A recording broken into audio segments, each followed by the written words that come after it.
Good evening, friends, fans from far and wide, and a fair number of what I suspect will be first-timers joining us tonight for our first ever digital delivery of the BC Support Unit Conference warm-up act in this case. Essentially what we are is the warm-up act for tomorrow's full day of stimulating content. So the purpose of tonight's conversation with our scientific leadership of the support unit is essentially to prime your brain pan for all of the stimulating stuff that we will have for you tomorrow. I am Kent Loftsgard. Many of you may already know me.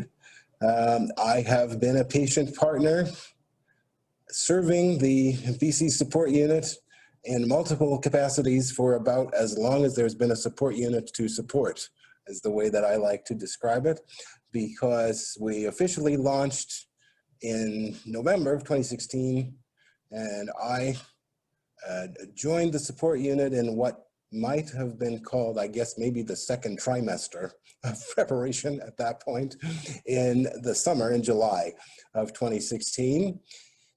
And tonight's conversation, I have been asked to serve as your friendly neighborhood moderator.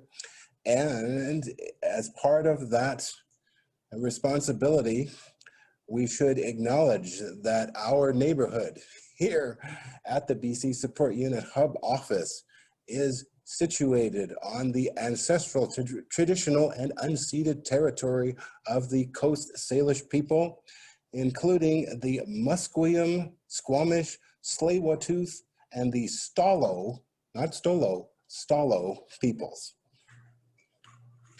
And my partner in crime for tonight's proceedings is our own research services lead, is what we call him when we are searching for one job description to rule them all. I like to call him the man of the ever-evolving job description. He calls himself Larry Braz. Thank you, Larry, for your capable assistance tonight, where essentially what you will be doing for me and for our digital gathering is collating the questions. So tonight we can call you question collator. Do we have an appropriate cape for this role? Anyways, as we are hopefully preparing to welcome everyone, and I don't see, can we see how many participants do we have there, Larry? We have 31. We have 31 people so far who have chosen to join us. Thank you to those 31 people.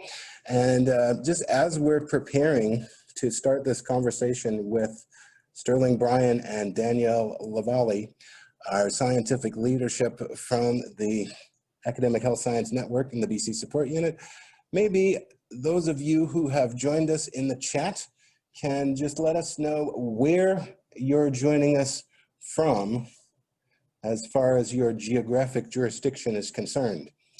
And just while we're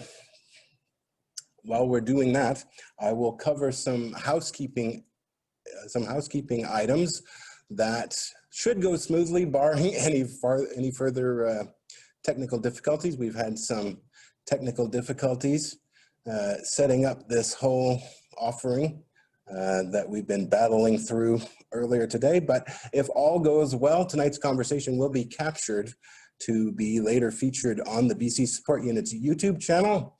And any questions that we don't get to will be appropriately synthesized and posted in the Q&A FAQ section of our BC Support Unit webpage. Having said all that, my introductory thought to pose to our guests, I guess, would first be to ask them maybe to introduce themselves for the benefit of those who don't already know who you are. Good evening, Stirling and Danielle. Good evening, Kent and Larry and everyone. So do you want me to introduce myself? If you wouldn't mind, yes, please. Okay. All right. Sorry. I just wanted to make sure that, so I didn't want to make sure, I want to answer every question with a question, but so this is just such a thrill to be having the BC Support Unit Putting Patients First conference again this year in a different format. So thank you everyone for joining us and supporting this conference.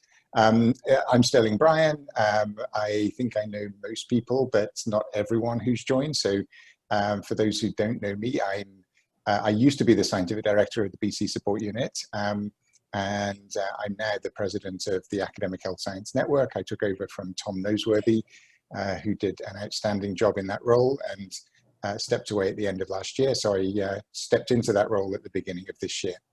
And I'll, yes, pass over to Danielle.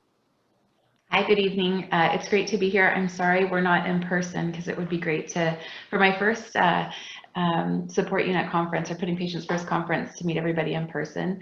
I am the new-ish, I keep saying ish now because it's 4 months and 1 week into the role of scientific director. So I have big shoes to fill following in Stirling's path. Yeah, I'm excited about joining tonight and hearing questions and having conversation via chat moderated by Kent and Larry. My thanks to you both for doing this. And also to Pat and Belinda, who are behind the scenes also supporting us virtually. Absolutely. Thank you again to our capable team. Just while people are hopefully typing in their questions that we will ask Larry to refer to in just a minute, my initial thought that I had to pose to our guests tonight is maybe Stirling, maybe you could tell us just a little bit about how your new role as the AHSN president is distinct from the previous role of scientific director. It sounds to me like the sort of thing that would probably be more administrative than not. How would you describe the difference between being the king of our castle and the previous scientific director? Wow. So king of the castle, that's the first time anyone's described me as that for a long, long time. So thank you for that, Kent. And I have to say, I find the title a little uncomfortable. It seems to me that the title of president is a little tarnished these days. So I think we probably, sorry, Danielle, for that reference to the United States. But anyway, it's definitely more administrative, no question. So maybe I'll just say a little bit about the Academic Health Science Network and then talk a little bit about my role, if that's okay. And just tell me to shut up when you're sick of hearing me speak, and I'm sure you will do that, Kent, anyway. So the Academic Health Science Network has 3 operating units, the BC Support Unit, Research Ethics BC, and Clinical Trials BC. So there's a sort of like part of my role is to support the development of those 3 units. I would argue that we're in a really strong position at this point. I think we've got some huge success stories that we have. I would, you know, putting patients first just like speaks volumes to the success that the support unit has achieved. The harmonized research ethics process in BC and a single research ethics process for COVID research in BC speaks just as one example of what research ethics has achieved. And clinical trials, we're rolling out a provincial clinical trials management system, which is just an amazing achievement. So like, I think, you know, my role in part is just to be a supporter and make sure that we can continue the success of the units that we have at the Academic Health Science Network, and then do more. So we are trying to now foster a culture of learning in BC in the healthcare system. Not that, I mean, not to say that there wasn't a culture of learning previously, but we're trying to like enhance the culture of learning and inquiry through the development of learning health systems. And that's very much a focus that we're giving at the BC Academic Health Science Network to really like support people who are moving in that direction, who are actually achieving a lot, so that we can share those learnings more generally. So yes, it's more administrative. I have a board to report to now. I've never done that before in my life. I'm used to being sort of like, if I find something interesting, just being able to go off and do what I want to do. Now I have to get approval to do stuff through the board. Probably a good thing, to be honest, at this point in my life, to have some boundaries placed around what I might want to do. But I'm loving it. I'm really embracing the role and enjoying the role, and yeah, feel very privileged to have the opportunity to lead this great organization. So yeah, my glass is as ever more than half full, and it will remain more than half full because I'm so pleased to be in this role. And thank you, Stirling, for your exemplary leadership. One of the things that I often repeat to my own students in various parts of health and science is that in an interdisciplinary endeavor, we are meant to be a benevolent system of checks and balances for one another. And I think that you are well situated and someone who is getting used to the idea of being accountable to what I hope is a benevolent system of checks and balances for you.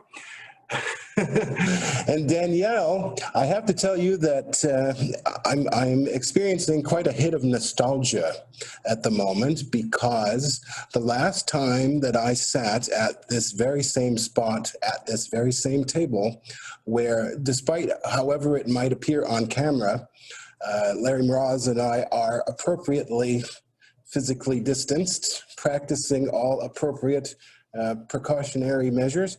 But the last time I sat here was when you interviewed with us to come into your current position some months ago. And I happen to remember that your own clinical background is in pharmacy, and pharmacy at both the retail and institutional level certainly has implications for management of COVID. But I wonder how the role of scientific director and adjusting to it has been for you. Yeah, thanks, Ken. I think the day we interviewed was the day BC essentially shut down. We were not shaking hands, and I think that day was when people called it, let's go home and stay home for 2 weeks, and then we'll be back as normal. What, that was 7 months ago. So it's amazing to think about how much has changed since March when we first met, and June since I first started, and the fact that we're now entering into fall, which the time warp is unbelievable. So in terms of my role, I won't talk about the pharmacy because I haven't practiced in 10 years, and that was stateside as it is. So I won't make any recommendations on what you should or should not do with respect to treatment for everybody's safety. But I think, with respect to COVID, it's been interesting because it's been drinking from the fire hose of learning all things that have been laid before me in terms of the great work of this community for the support work, and understanding all of the different activities and the networks and the people and the stakeholders, which has been fantastic. And then in addition to that, learning alongside everybody else about what COVID does to our research infrastructure, our priorities, and how we don't lose sight of all of the important things that we still need to have good research on in the meantime. In addition to that, adding on, a focus on patient involvement in the context of COVID research, and how we build off the foundation that we have as part of this community, and make sure that stays present in the work that we do moving forward. So I would say that the last 4 months has been a lot of learning, a lot of great learning, and a lot of great networking. I've had the opportunity to connect with a number of people, albeit via Zoom, but it's been great to meet people and put faces to names and email addresses, thanks to Zoom, even though I think many of us probably want to curse Zoom just as equally. And then in addition to learning from what's been happening, and to echo what Stirling was saying in terms of focus on learning health systems, it's really figuring out how do we bring what we've learned to the next phase of our work as we move forward. So I still have a lot to learn and a lot of people still to meet, but it's been a great start. Excellent, excellent. Most people who are joining us tonight may not know that you joined us from the United States. where I'm sure I don't have to tell any of us that the presidential leadership of the United States has been noteworthy under these circumstances, and that for anyone who thought that Donald Trump's own case of COVID-19 would all of a sudden magically make him a more contrite and compliant patient and more likely to better model appropriate public health measures. If anything, he seems to have doubled down on defiance and misinformation, so much so that the New York Times recently summarized a study that was conducted by Cornell University about how Donald Trump is the world's most prolific source of misleading information when it comes to COVID-19. And to me, that's just all that much more reason to be thankful for the fabulous leadership that we have in British Columbia, thanks to our public health officer, Dr. Bonnie Henry. Now, the domains of impact of COVID-19 are many: physical health, mental health, social health. Stirling, when he joined us on Sporecast, talked about the various influences on the social determinants, and certainly also on various parts of the practice of health and science. But is there part of patient-oriented research specifically that you feel, that either of you feels lends itself best to responding to one of those domains of effect more than another? You want me to kick off? Yeah, you kick off on this one. I think one of the, I'm not going to repeat what I said on Sporecast, but I will maybe paraphrase a little what I said. I think the equity lens is just, like, for me, staggering, like what COVID has been able to do from just really opening so much wider the cracks in society and the disparities. I don't really like the word disparities because it's sort of like, something that you might be interested in, whereas inequity is something that's a justice issue, and something that we really just can't ignore and we need to respond to. So for me, like, that equity piece, I think is absolutely central, and I think we must never lose sight of trying to ensure that we give voice to those who are unable to give voice themselves, or unable to really, like, have a loud voice because of the position that they find themselves in. So I think patient-oriented research and equity is like for me, it goes hand in hand, and I think we need to always remember that. The other thing that I think that I find quite intriguing in the COVID piece, and I guess, like, intriguing, and like we're trying as hard as we can to find silver linings, things that we want to hold on to as, like, things that might actually make the world a better place once we've got through this. And I think one of the things from a patient-oriented research point of view is the emphasis on public health. Like, this is a public health crisis, and one that's hit us all, like, in a way. We all have a view on COVID. Like, every single person has experienced, something that has changed as a result of COVID. I think that sort of, like, patient-oriented research in the context of public health, I think, is quite an interesting thing for us to explore a bit more. Like, what does it mean, and who are our partners when we're talking about public health crises or public health interventions? And I think, like, I live, part of my professional life in the School of Population and Public Health at UBC, and so I'm surrounded by people who are public health academics and public health practitioners, and I think we need to think that piece through. I think, like, we are often thinking about a chronic condition, for example, in patient-oriented research, where it's a natural like who you go to if you want to partner with people are the people who've got that lived experience of the condition in question. When you're talking about public health, it's not quite as obvious, unless you're talking about the treatment of people who've experienced COVID, then obviously you want to talk to people who've got that lived experience of COVID. But there's so much more that we need to think about. And, I think it's an interesting challenge for patient-oriented research in this context. And I think one that, is actually a positive for us to be challenged to think through. Absolutely. Danielle, your thoughts?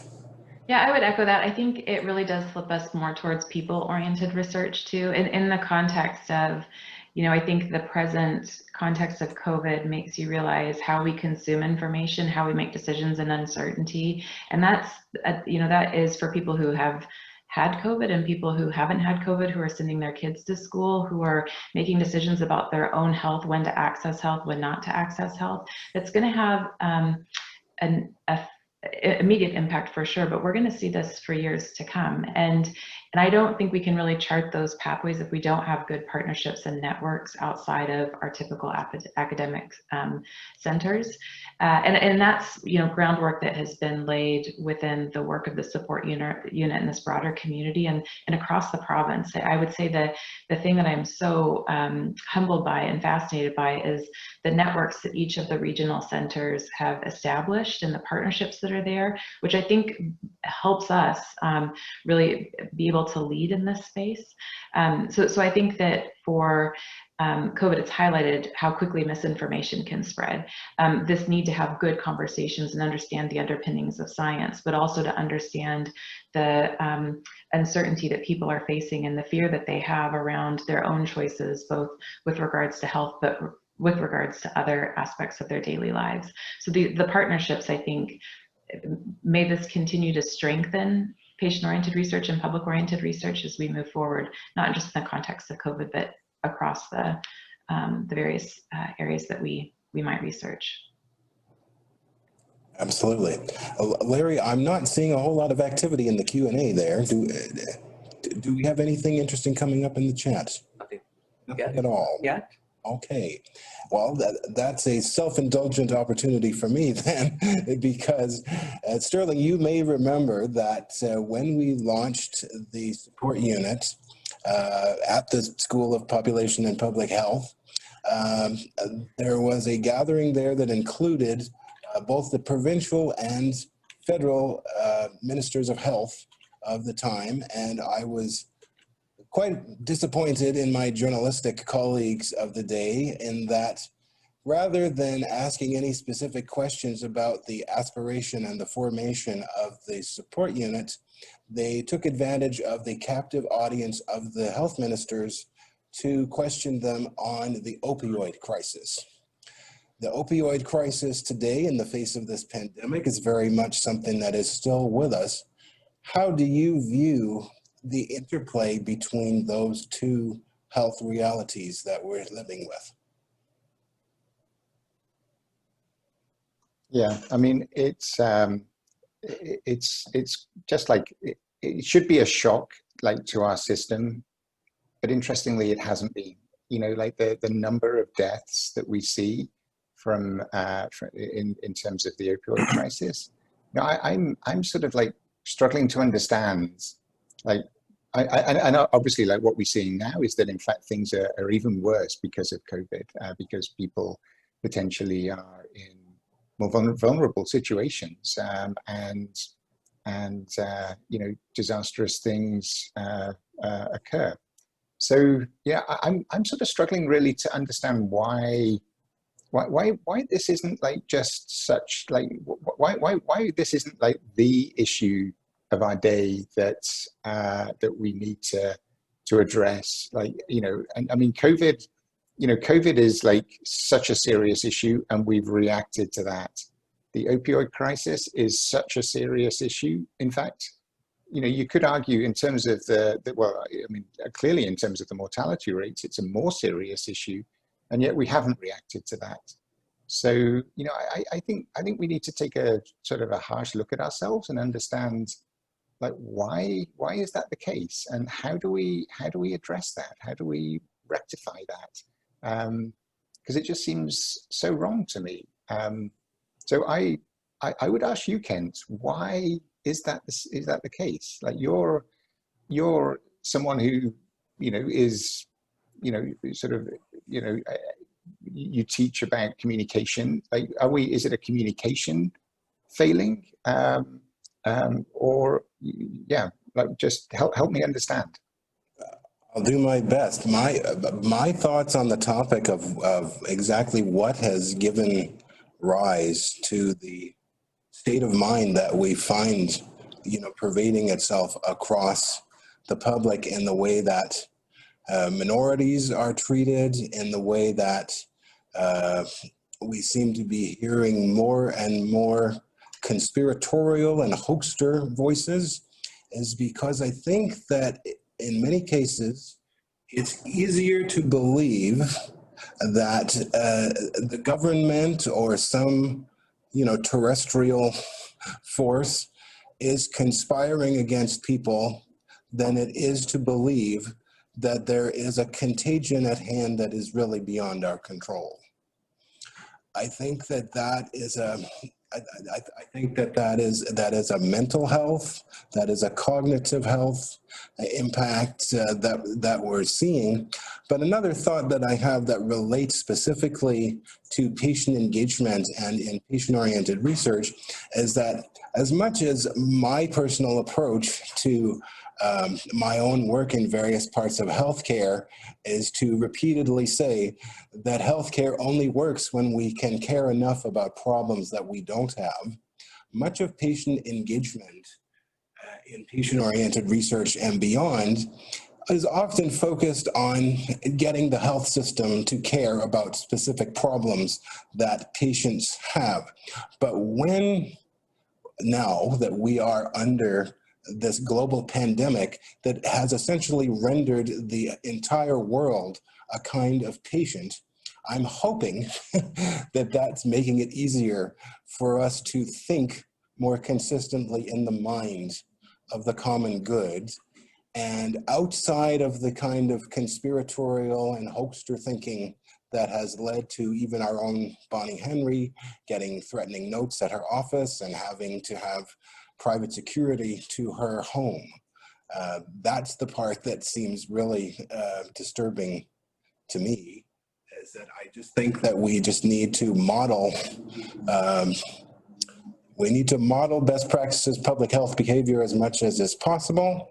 And Danielle, as much as we love Americans, I think that we would be remiss not again to acknowledge what I've called a proximal kind of contagion that has happened in Canada as a result of the behavior of our neighbor to the south. And I think that since the Trump administration has been as prevalent as it has been, there has almost been a kind of license given to what I call an undulating undercurrent of discontent that I think perhaps was always present, but it was not always so permissible until this particular administration.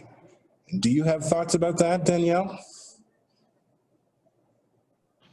Well, I think that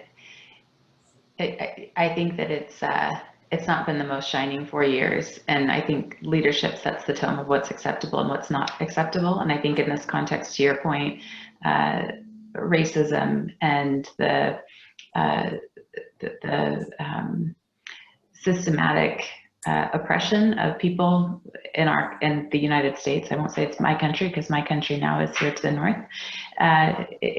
It's now revealed itself in a way that was always there. And I do think that has had implications and set the tone elsewhere. But I would also offer that racism is prevalent in a lot of countries, and I think it's just coming to head, and it always has been. I think how we approach it and how we differentiate ourselves and the healthcare we lead and the research that we lead specific to tonight and the conference ahead is really up to us. And I think there's some great questions about how do we do that. And I would say, the first few months of COVID, I know that there has been concern about how quickly we've gotten patients to the table in important decisions around COVID, and we've helped support that or work through that. Again, probably not as fast as we'd like, but I think that we've certainly heard that and working to make sure people are at the table, the patients and the public are at the table for decisions in the context of COVID, but we need to reach beyond that, specific to the opioid crisis. And I see Sky's comment there in terms of working to support knowledge advancement in this area, more specific training and empowering patient partners. There, in the next, I would say, few months, there's going to be some really phenomenal trainings that have been in development that are going to be released through work of our support unit, or from some of our methods projects, as well as some of our capacity training and development work that's been ongoing. So I think those trainings are going to come forth, and making those known and thinking about how we, not thinking about, but really getting those out into the hands of our broader partners, I think is going to be critical. Going back to what I said earlier too, in terms of this is an opportunity in the context of where we find ourselves to really reaching out and saying we can't be better without more people at the table, and creating those collaborations. So I think leveraging the time we're in to ask for that help and to have people at the table while we're making decisions for the research that that we're planning and have underway moving forward. Excellent. Stirling, you will recall that at about this time last year, when we all gathered together, our own unprecedented in-person numbers at that time for last year's conference, there were several goals that were set out, things that we planned to do in the year that was to follow. Many of those things, obviously, haven't always been able to be executed on the schedule that we might have had in mind because of world events. But what are some of the what I will call show and shine moments, as Sportcast does, that we that we can highlight as far as where we've been and what we've achieved since last year's conference? Thanks, Kent. And just to sort of like maybe round out the previous conversation before I move on, yes, please. just to sort of give a shout out to some, like, I think we are supporting work that is patient-oriented research in this sort of space, and like Sky Barvik's work is fabulous, and Bernadette Pauley and many others. But I think we want to recognize that, like, we've got big challenges here, but we've also got like some people who are really committed to this sort of space and doing fabulous work, and I long for that to continue, and for the AHSN and support unit to be able to continue to support the work of our colleagues. So the shining stars, or the jewels in the crown of the support unit, was that the question that you asked me? Essentially, the show and shine moments, I think, is what I said. But jewels in the crown is good too. That extends the king of the castle metaphor very nicely. Okay, so I would first of all put a huge shout out to the conference. I mean, like, it actually has been in planning for a long time. Like, this is something that has been an ever presence throughout the year, and the great leadership that Pat Atherton has provided in getting. I know that it's not just Pat. I know that there's a huge team of people as well, but I think just recognizing the success story that is putting patients first. It's such a shame that we're not able to be there in person tomorrow, but it's just like, it is the highlight of my year, and I just love this event because it's about the show and tell. So there's a lot of show and tell that's happening tomorrow, and so I would think we should recognize that. Now, I guess I'm going to be a little biased and talk about methods clusters as a success story. And I know that, like, some people still come up and ask me, like, and what are the methods clusters all about again? And I try to, like, take a deep breath and be patient. And but we've now funded over 40 methods projects in this province that are all focused on patient-oriented research. So 42 to be precise. Thank you, Amber, for the prompt. So I think, you know, that for me is just like a major success story.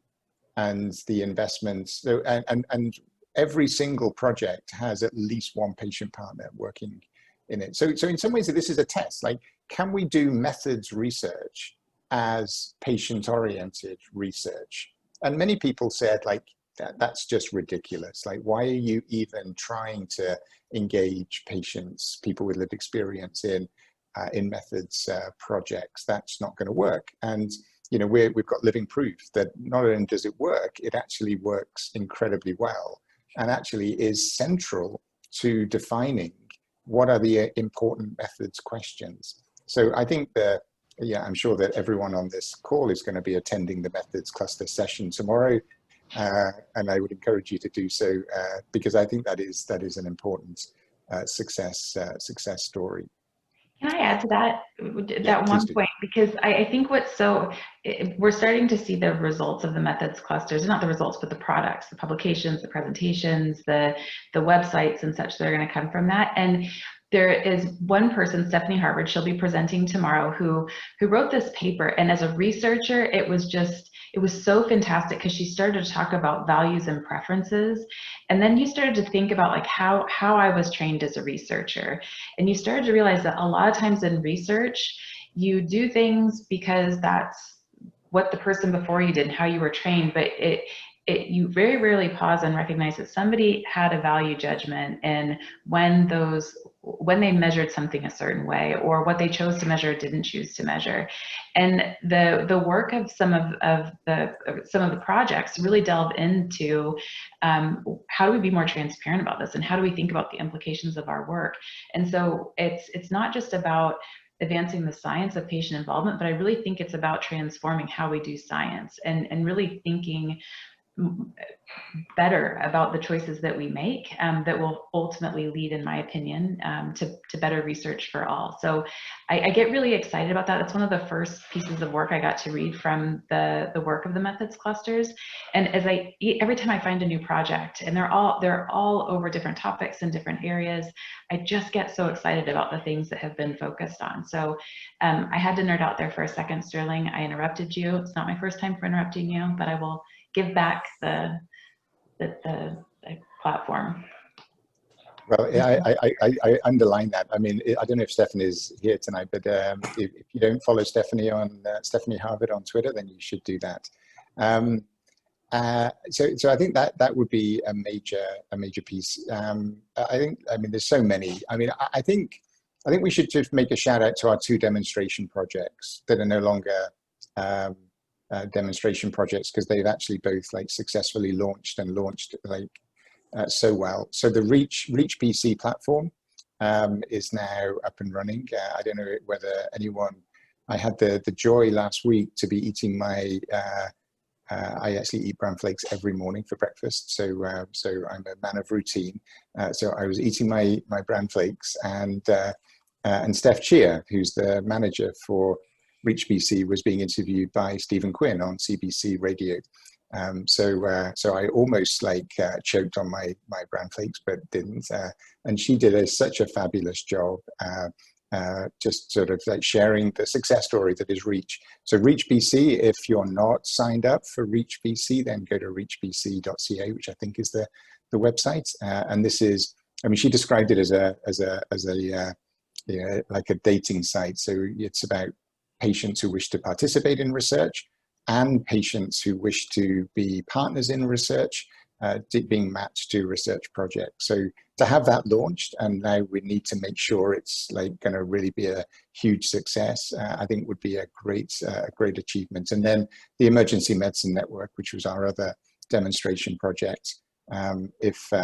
You know, if you're not aware of the work that the Emergency Medicine Network is doing, I think, and like truly engaging patients, and like that's been like such a foundational piece, and to the work that network has done. So shout out to Jim Christensen and to the team for the great work that network is doing, and you know, really connecting people in rural and remote places who need emergency medicine care, and also for those who are providing that care. I think it's just a fabulous example. So, for us to be able to support the work that those people are doing, I think it has been wonderful to be part of over the course of the year. Thank you, Stirling. I can second that emotion that you just expressed for the value of the work of the BC Emergency Medicine Network. I have been blessed to be part of the BC Emergency Medicine Network for some time now, and it's an area that's close to my heart because my very first healthcare training was in paramedicine, and through the BC Emergency Medicine Network, we have begun to take steps to provide more accurate, clear, and complete discharge information for patients that are leaving the emergency ward. And the area of discharge planning in general from hospitals is an area that is close to me, as well as I hope eventually that we may be able to integrate paramedicine and paramedic care into our interdisciplinary healthcare team trainings, because my contention is, although it seems to be debatable depending on who I ask, my contention is that your interaction with the healthcare system begins when you call 911. When you need paramedic services, that's the beginning of your healthcare interaction. So another shout out from me for the BC Emergency Medicine Network. But having said that, I see that we have, unless I'm, seeing things, I see that we have a question or two in our Q&A section of the software. So what do we have there, Larry? Well, do you want to answer this question here from Olga? Now, see, that would require me to read the question on the screen. Okay, there you go. I'll read it then. So Olga, I know there's quite a few questions. Thank you very much. I'm just going to take some of them a little bit randomly here, but would it be possible to speak more to what are currently the top 3 priorities for leadership in regards to advancing patient-oriented research? Whichever of you would like to go first. I'll follow you, Danielle. Okay, I'm going to answer that and also hopefully at least touch on Lynn's question around improving addressing racism in healthcare and healthcare research. I think one of the things that we've taken on in the last little bit is improving our own training and competency, specifically with regards to Indigenous healthcare experiences. All leadership are taking the SANIAS training, which was phenomenal and amazing. I went through, I think I started 2 weeks after I went through the training, which I think we should just approach a lot of ethics training in that way, in terms of having time to really digest, correspond with people, and really reflect on what we're learning. But I think moving forward, creating better partnerships. Tomorrow's a great example of some amazing work that's being done where we can continue to learn, but also starting to build better and stronger relationships with communities that have been discriminated against in our healthcare system and not treated well, and how do we help advance research in that space? There's a couple of ways. One, we have some regional centers that have some phenomenal established partnerships and relationships. I look forward to learning from them and supporting them in the work that they do. I look forward to working with FNHA and with other research teams and Indigenous populations to figure out how do we set them up for success and let them learn, or let them lead, I should say, because I think that that's really going to help us get to the right solutions versus telling them how research should be done. It's really learning from the amazing infrastructure and groundwork that they've laid. So that would be one priority that I'd like to see us improve upon and also move forward. Stirling, what's another one? We'll go back and forth. So I was going to put all 3 together under equity, diversity, and inclusion. So I think I do think that which builds obviously on what you're saying, Danielle. And I've always used this sort of language of wanting to make sure that we provide the opportunity for those who don't have voice to have voice. And I think that's part of, it's not all of equity, diversity, and inclusion. But for me, like, I think I worry about a lot of things. That's why I've got so much gray hair, I think. But one of the things I worry about is that we're making, like, patient-oriented research is making health research better for those who already do well out of health research and the healthcare system. And that's I mean, I think if we end up in that place, then I'm gonna, like, be pretty depressed, and I try and avoid being depressed. But that would be a really poor place for us to be. So I think we need to, like, take the issue seriously about listening to the voices of those who don't have voice at this point. And we really want to make sure that we give particular emphasis to ways that we can listen effectively to them.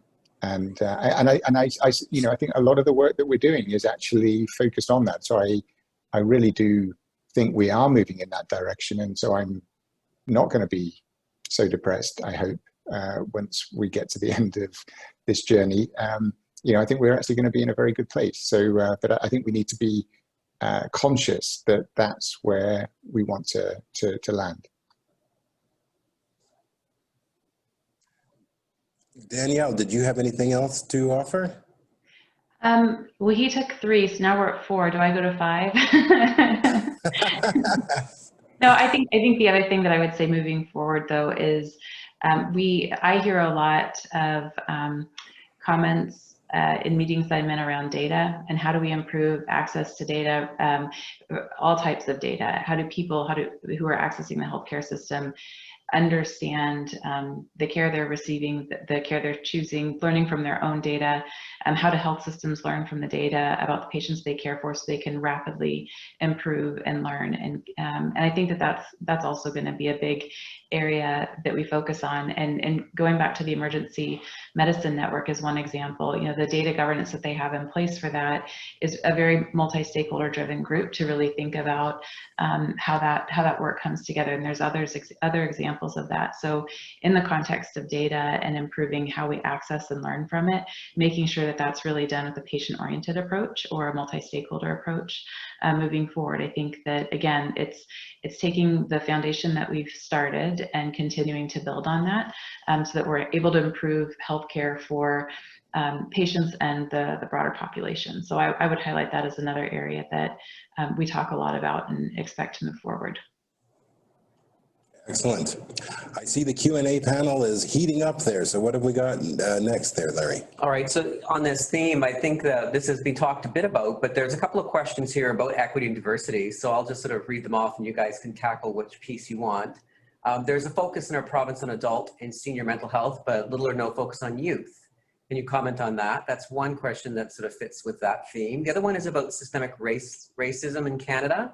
And specifically for Indigenous people and other minorities. How can we improve and promote and facilitate engaging these people in our work with patient-oriented research?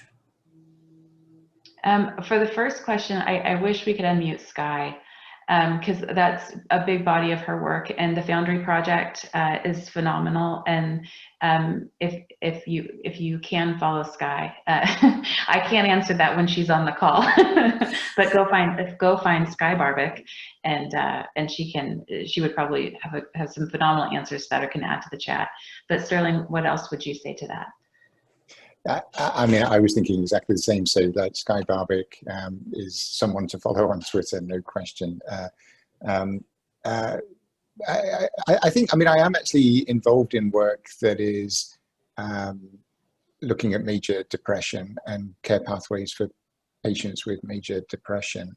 And it's interesting, like when we actually started this work, like one of the questions is like, where does the sort of care pathway start? Is it just adults and there was a lot of, and we're doing it in a patient-oriented way. We don't have youth, but we do have patients with lived experience and working with us. And there was a strong steer early on, particularly from our patient partners, that we needed to be starting early, and that, you know, the youth, you know, is important, and of course it is. And you know, if we can tackle mental health in at an early age, who knows where we might what benefits and progress we might make. So yeah, I mean, that's about the only thing I can say. I certainly think that we need to keep asking that question and challenge that. And you know, I think again, the work of the Foundry, like, you know, that is like an enormous success story for BC, and like, you know, just phenomenal work. So I think we've got some the you know, people who are really challenging the system and actually having some huge success in doing that in this space. So thank you very much for those who are working in that area. Excellent. What's next there, Larry? Okay, so here's a question I think that would be really apt for Stirling, from Paul Bergener. I've wondered in my time in POR why academic research is not tasked with how to improve healthcare without increasing health budgets. Could economic criteria be added to research criteria? And would this lead to preventive care instead of reactions to a health need? Now, Stirling, I think that this, just let me say, just before you answer, if I may, let me say that this seems particularly appropriate to me because I have heard you introduce yourself many times by saying, I'm a health economist, but don't hold that against me. And here's a health economy related question. So shine away, please, sir. I know, I've only got a few jokes, and so that's one of them, and I apologize that I just use it repeatedly. So yeah, thanks, Paul. I agree entirely.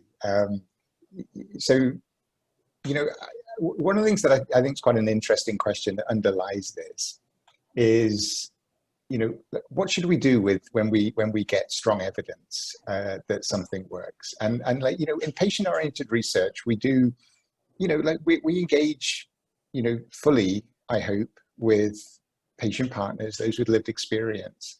And if we get some like sort of positive indications that whatever's being studied is actually leading to benefit, it's difficult then to say, well, it's not enough benefit, because that's the sort of key issue that's being highlighted here, is that just because we see benefit doesn't mean that we should invest in something. It may be just that the system can't afford it. It may be that the system is actually going to have to displace more benefit in order to deliver that. And that's a really sort of tough sort of like scenario, or tough sort of position to arrive at. But, you know, that has to be the reality. So I think we need to bring that economic criteria in. I would fully agree with you. And actually, I would just a shout out to the work of the Health Economics and Simulation Modeling Methods Cluster. Nick Bansback and David Whitehurst are the leads for that cluster, because one of the pieces that they're doing is actually trying to build effective ways of communicating, and actually Stephanie Harvard is part of this, communicating those sorts of like really difficult and challenging healthcare decision-making dilemmas to the public and to patient partners engaging in health economics research. So yeah, I'm fully with you. I know Paul, and I agree with a lot of what he says, and I certainly agree with that comment. So thank you for that, Paul. Thank you, Paul. My main beef with health economists in general, particularly under the pre-COVID era, was that they can often be a little too concerned with what's going to cost money now, as opposed to what's going to save money later. So thank you, Paul, for keeping the health economist thinkers among us on our toes. And I would add to that, I am not a health economist, so you can hold that against me, I guess would be the opposite. It's also, when do we start disinvesting in things that we know don't work? And I think that's another element of it that we don't necessarily talk about. So, you know, it's not only adding new things to our toolkits, but when we know something doesn't work, how do we choose to set that aside? And that has a whole other set of value decisions that really do require broad discussions and deliberations about it. It's not always an easy decision or discussion.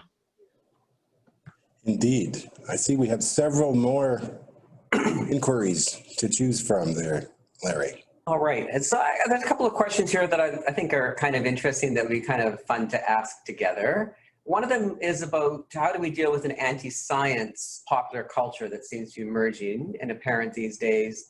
And that's kind of tied in with another question about how do you do this research when researchers aren't convinced that the patient voice matters? So here we have skepticism on the public and on researchers. So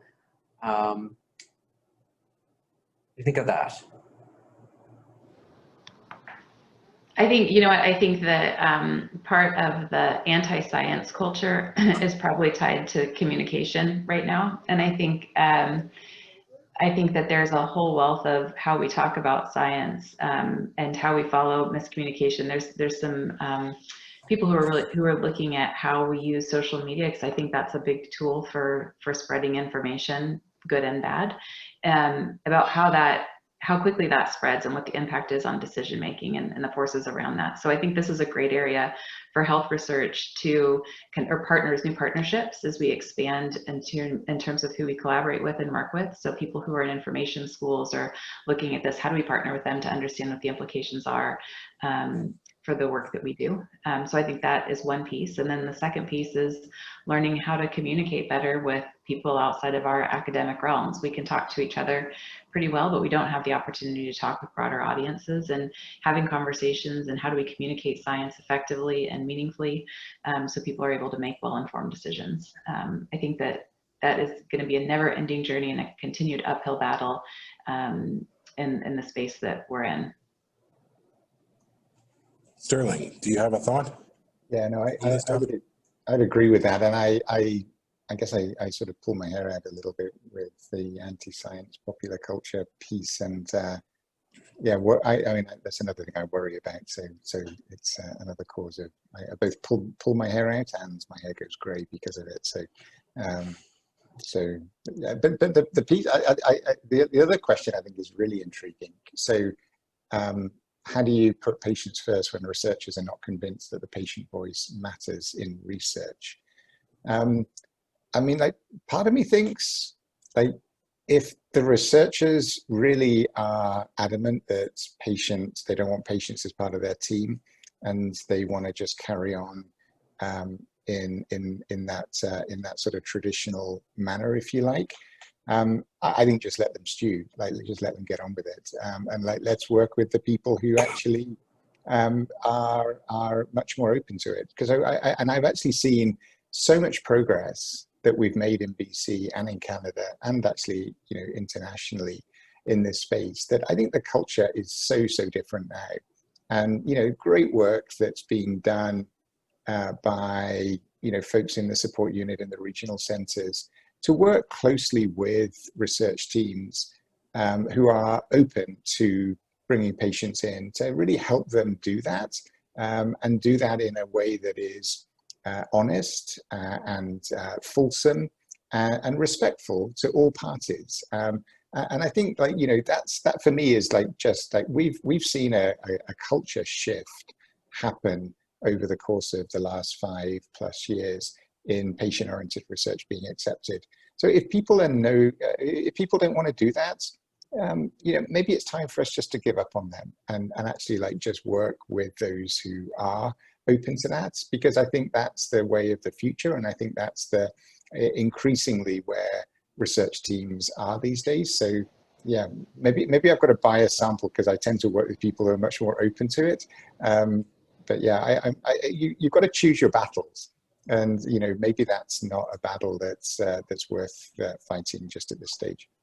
Yeah, and I would add, you know, I want to recognize the work that Larry and Len, who I think might still be on the call, do in terms of working with research teams. And that takes a big lift in terms of building relationships and providing that support. And similarly, Pat, for helping build capacity amongst our teams. Tomorrow's a great example of that, of really bringing people to the table together. Admittedly, this year it's virtual, to learn from each other and see the great ideas that come when people do good collaboration. So I think we're very fortunate to have this infrastructure to support broadly, and I don't want to be remiss. It's Larry and Lynn, and all of our regional centers have patient engagement specialists. Bev Pomeroy is now supporting this amazing work at Fraser. So I think that what a richness we have within the province to really help continue to drive the culture forward, because we still certainly have a long way to go.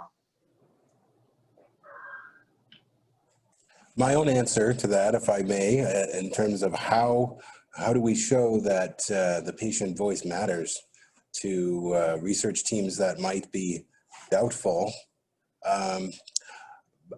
The generalized way that I answer the question of people with various kinds of lived experience being allowed into spaces where they might not have previously been invited is to say, don't lower the bar to let me in. Let me in to prove that I can rise to the bar. And by that, I mean that I think that one of the best solutions to the problem of doubtful research teams, as far as the value of patient contributions is concerned, is that even though, I mean, my own capacities, cover a lot of the stakeholder groups that are part of patient-oriented research and so on, but I want to believe that when you invite the right patients, they will show you their value and show you why they matter, even outside of occasionally needing to be reminded for those research teams that, as I so often say, the point of all healthcare is patient benefit, and the point of all research in health is to inform best practices patient care. But beyond that, just let them in and they'll show you why they belong there. I think that's a great statement, Kent, and I would support that. I think like, what we need to do though is when people find themselves as patient partners in that sort of circumstance, that they are supported themselves, so that we can really like make sure, because it's difficult to place someone into that sort of team environment, and they have to justify why they're there. That's like, I think it's a disrespectful thing to do. Actually, I love Karen Maywald's comment, which is welcome and engage with those who show hospitality.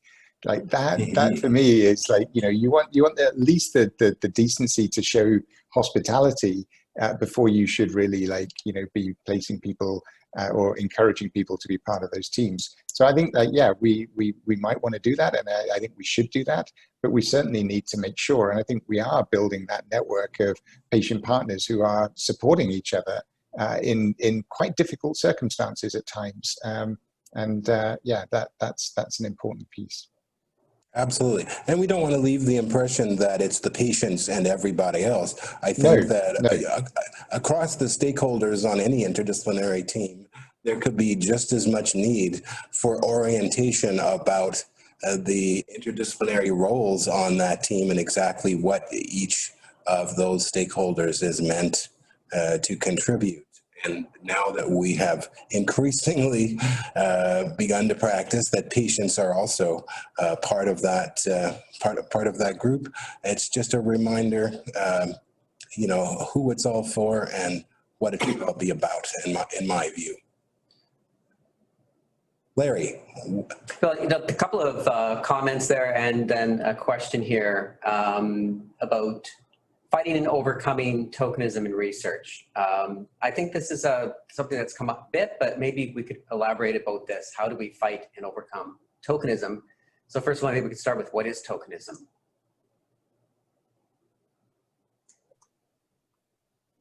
Okay.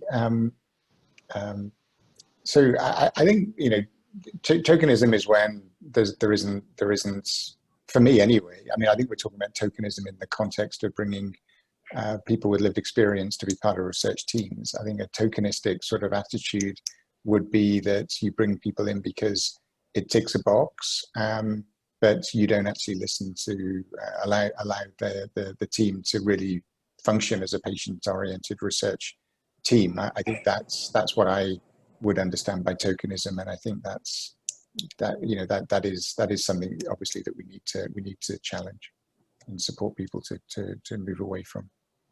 Yeah, I would add to that in terms of moving away from it. I think we have recognition policies in terms of honoraria to support people's ability to attend. There's ways in which we conduct meetings and bring people together to respect make it possible for people to attend in terms of time, where it's not competing with jobs oftentimes people might have, or care partner responses or responsibilities, as it were. So how do we create an environment where people feel welcomed and it's they're able to participate? How do we recognize the work in their contributions in both academic work that we might produce, but also how do we understand where they would seek information and participate in conversations where they're convening with their colleagues, their counterparts, and sharing information in ways that speak to them. And then how are we listening and making change in the work that we do based on the feedback that we get, and how do we feed that information back? I think that's also critically important, that we not only bring them to the table, but then share back, this is what's changing because of your involvement, because a lot of times a lot changes as a result. The other thing I think is that I think patient involvement has really changed in a long history of research, that we're starting to see more funders have expectations, is feeding research results back to the people who participated in research. And I think that has largely been from patient and public involvement in the work that we do. I'm really excited some of the work that Alison Orth and the Clinical Trials BC team is leading in terms of what are good practices for returning results to people who participated in studies. And that's a multidisciplinary group of people, inclusive of patient partners, that are really thinking about that. So I think there's some really great tools that are going to continue to advance that make us think differently about not only who partners on our teams, but how do we just be more respectful of the people who participate in our research. Tokenism to me, again, a sort of a short and memorable way to put it is, it's the idea of invitation without integration. In other words, I think, again, for any contributing member of an interdisciplinary team, they have to understand what their role is. They have to understand what the other roles are on a research team or on a care team of any kind, so that they can better identify those opportunities to cooperate and collaborate rather than compete in whatever their health-related endeavor is. Yeah, Lynn made a comment too, not about being an old dog, because that's not true, but changing the established researchers, how we do it differently, embedding this into training. And I think that is something that even on our Provincial Patient Council, we have two people who serve as patient partners in that capacity that are in training programs themselves and have talked about the impact being a patient partner has had on their own training experiences. But we're starting to see this actually being taught when people are getting their graduate degrees and their clinical degrees. I think that too is a big component, that when people come out of their training programs, this is an expectation. Tomorrow at the conference, you're going to hear from people who are in training programs. This is how they're learning to do research. So soon it'll be embedded in terms of what people expect to do, and it's part of how they were taught, the fabric of what they do. So I'm excited about that too. And Lynn, your comment made me think of that, so I want to give that recognition to you. Excellent. Larry, I see that Gwen has made several entries into the Q&A section there, and she always has some sort of wisdom to offer us. So what is that today? All right. So Gwen asks, if we patient partners aren't at the table, do you have any ideas on how we can speak for ourselves in this regard? So far, Stirling, so many have advocated for us, but now it is time for us to be present. So I would strongly agree, and actually just a recognition that Gwen Campbell MacArthur has joined this year as a member of our board of directors for the Academic Health Science Network. So I want to thank Gwen for doing that, and she joins Delia Cooper, who's been a long-standing patient member of our board of directors at AHSN, and both of them sit on our patient council. So thank you very much to both of you. I think part of this is, I think it does link to the sort of like tokenism sort of piece. I think we need to avoid just placing individuals in positions that are challenging positions. And in some ways, like, I would put a question mark over the composition of our board when we had a single member, patient member, and but there was recognition that was not sufficient. I mean, Delia was very effective in that role, and so thank you very much, Delia. But it's not an appropriate thing to do. I think to have a single person bringing a lived experience voice. So I think we need to make sure that we've got opportunities for several people to be playing that role in those sort of contexts. I think that really is very, very important. And I think, like, I like the sort of direction that you're going, Gwen, with this, because in some ways it is like, we're advocating for this, but we also want to make sure that patients are present and are able to be present at those tables, at senior tables, at research team tables, so that it really is the voices of lived experience rather than those speaking on behalf of the voices of lived experience. That has to be where we head. And I'm glad that rather belatedly we are at that position now with the Academic Health Science Network Board of Directors.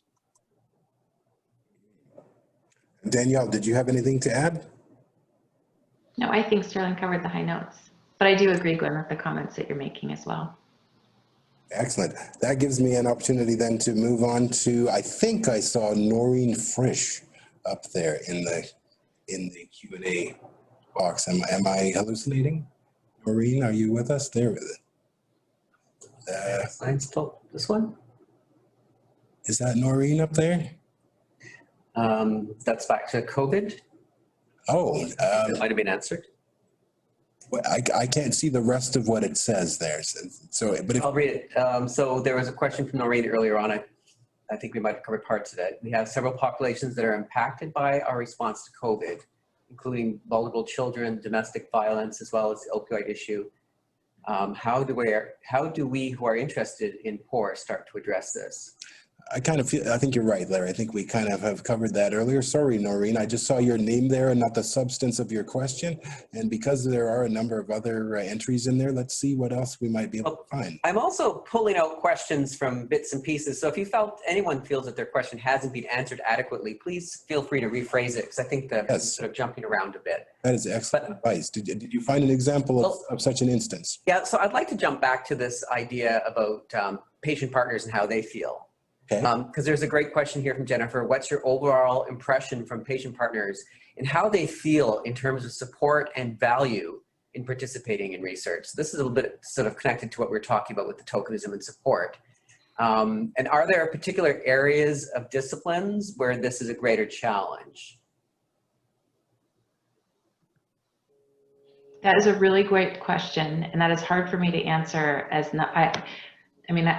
Larry, you may be better served having worked with patients in this capacity, or you might be better to answer this question, because I'll give you the research review, but I don't think that's what the question's about.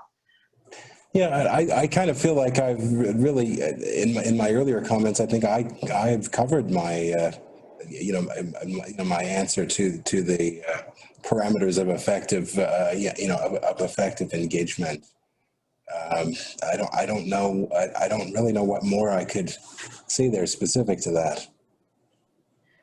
Larry, do you have a thought?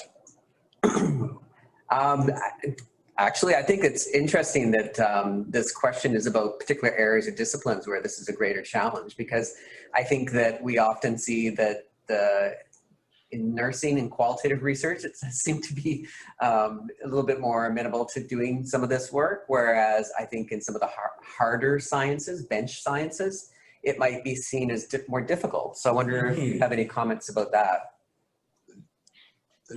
Something that I can just offer, maybe that'll help get you started. I think what this person, I'm sorry, I don't see your name there, clarifier. Jennifer Davis. Jennifer, I think maybe what Jennifer is getting at is, is the idea that there are some parts of science that are still regarded as not really meant to be patient-oriented. How would you respond to that? I'm going to quote Delia on this, because Delia Cooper has taught us a lot. And one of the things that Delia has repeatedly sort of challenged us on, I think, is the importance of a patient voice or patients' voices in biomedical research, and not just in clinical research. I don't mean just, of course, but in health services research or population research. So that's sort of biomedical, and coming, because in some ways, what is sort of discovery research should be focused as well on what the real issues are for people who live their lives with the chronic condition in question, for example. I remember, when I was, I've been in BC since 2008, and some of the early work that I got involved in was with the spinal cord, people who live their lives in wheelchairs because of spinal cord injury. And, it was fascinating to understand some of the real issues that people wanted answers to, which were, some of which were very basic, and yet were not really the focus of the research, because a lot of the research wasn't about quality of life. It was about cure, if you like, or trying to find a cure. And I think that sort of, I think that sort of is indicative of what what Delia is arguing for. And I think rightly so as well, that we shouldn't see patient-oriented research as being something that should be absent from bench science. I think we should be embracing patient-oriented research, or encouraging the embracing of patient-oriented research by bench science. So I think Delia's put in a bench science can involve bench buddies, so the BC population is well educated and we can handle this. I agree entirely. I love the notion of a bench buddy. So yeah, let's encourage the promulgation of bench buddies. Thank you, Delia. Is there a bench buddy sign-up sheet somewhere that I can pass around? Because I would love to be a bench buddy, because one of the things you touched on there, Stirling, and I'm learning things tonight about your background I didn't know before. I didn't know that you had been involved in spinal cord injury research, but spinal cord injury is a research area of my own too. In fact, I was the senior editor of a book published on the issue of recovery of sexual function after spinal cord injury, which is obviously not a problem that a person with congenital cerebral palsy has, but I think it's just another example of how, we're meant to care about problems that we don't have, and that's one of the ways that science works best. As far as our response to COVID goes and the biomedical opportunities for patient engagement there, one of the projects that I'm involved in also, as far as therapies for COVID-19, involves something called convalescent plasma. And this was one of the things that I had circulated among my colleagues on a list of my most favorite COVID-19 response-related topics.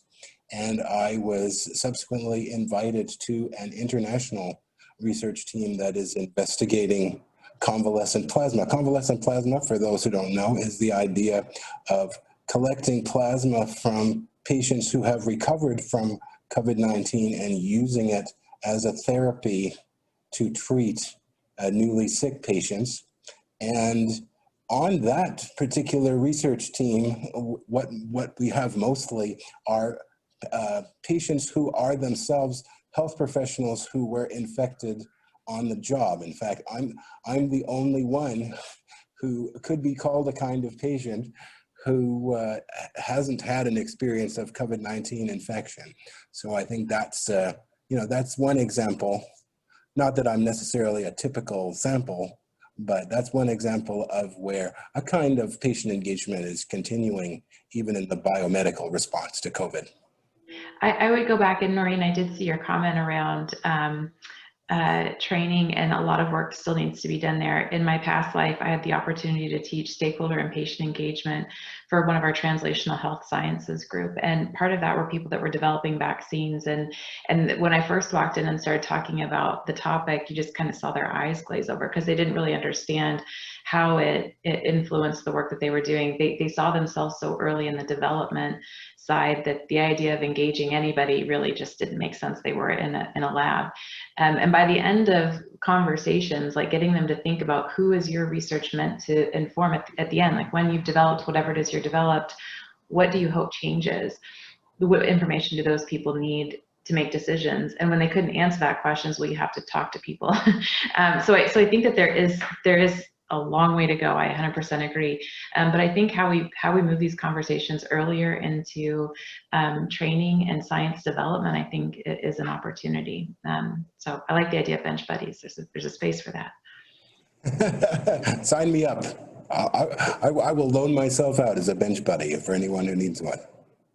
Can I just, so Jennifer Davis made a comment.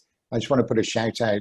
So Jennifer is a health economist based at at UBC Okanagan, and she's running a patient-oriented health economics mixer event on the 21st of October, which is Wednesday, 2 weeks time, 2 weeks from today. So if you're interested in health economics and patient-oriented research, and you want to be involved in mixing those things, then please sign up for that. We'll try and put that in the chat, I think. Excellent. Do we have any other juicy topics in the Q&A box there? Well, I'd just like to point out, we were talking about how patient partners feel about how they're being supported, and there's a couple of comments here. Gwen saying that it's a privilege to be on the board and has no doubt that her voice is heard, and says thank you for that. And then there's another one from Marilyn saying, I am privileged and thankful to be fully engaged partner on numerous research teams. So that kind of leads to another question here. And the question was, how do you check in on patient partners and how they feel about being on the research team? How do they feel that, how do we know if they're feeling valued and included? So I would say from an evaluation, the way we're looking at it within the support unit is there's actually here in BC a tool that was developed, the patient engagement and research scale, and that's not an in-depth evaluation or conversation with people, but it is giving us a sense of how people feel about their involvement in research, and that's going to be part of the way in which we capture data to understand how these different partnerships are working. One of our methods clusters teams is doing an evaluation across the projects that have been working to really explore what's working and what's not working, and that'll be information that we share. I think it has to be part of good practice, and Larry, you can speak to the recommendations that you guys make when working with research teams, but I think that continuous review of how our teams are working together, what changes do we need to make to improve the relationships we have so that the research and the team continues to grow together is really critical. If that's not done, I think oftentimes you can see it in some of the process outcomes in terms of disengagement.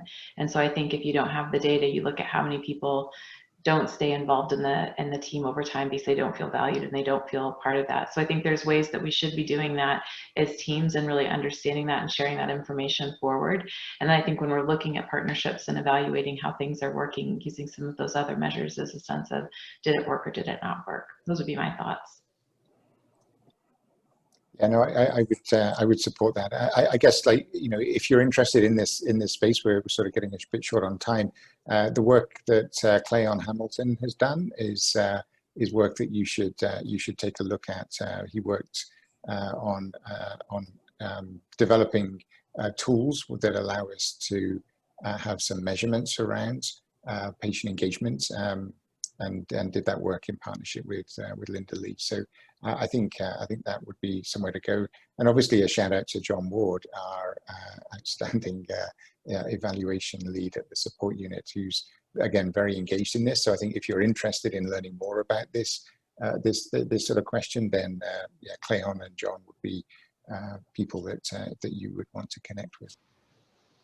Absolutely. I will second that shout out to John Ward, the master of measurement and evaluation for us here at the support unit, and also part of the British Brain Trust contingent that supports us in all of our efforts.